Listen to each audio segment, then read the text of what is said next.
နတ်တွေကိုအုံသီးငပြောသီးကြည့်မယ်မဆွဲနဲ့သူတို့မစားဘူးအမျှဝေပေးရတယ်ကိုလုံးတဲ့ကုသိုလ်ကောင်းမှုကိုအမျှဝေမေတ္တာပို့တယ်အမျှဝေတယ်ဆိုလို့ရှိရင်သူတို့ရဲ့အကူအညီဆောင်ရှောက်မှုရတယ်ပေါ့ဒီလိုဆိုတာနော်မြတ်စွာဘုရားကိုယ်တိုင်ကဟောတယ်တာတန်ဒက္ခိဏမာရိတေအဲ့ဒီနတ်တွေကိုအမျှပေးဝေရတယ်တဲ့အမျှပေးဝေလိုက်လို့ရှိရင်ဒေဝတာနုကံပိတောပေါ်တော်တရာဘဒ္ဒရာနိပတ္တိအမျှပေးဝေလို့ရှိရင်နတ်တွေကခြေဆုတင်ပြီးတော့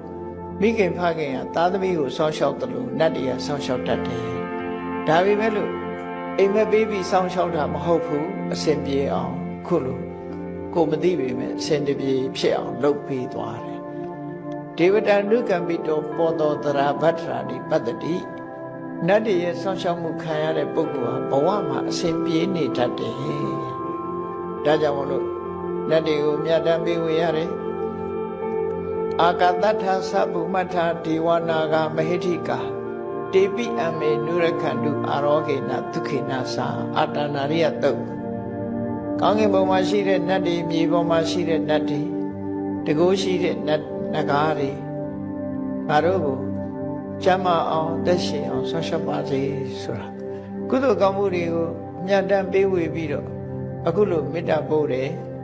နော်အမျှဝေတယ်ဆိုတာဟာသူတို့နဲ့မိတ်ဆွေဖွဲ့တာပဲဖြစ်တယ်ပေါ့အဲ့ဒီနည်းနဲ့ကုသိုလ်ကောင်းမှုလှုပ်တိုင်းအမျှပေးဝေခြင်းအဖြစ်သူတို့ရဲ့ကုသိုလ်ဆောင်ရှောက်မှုရတယ်လို့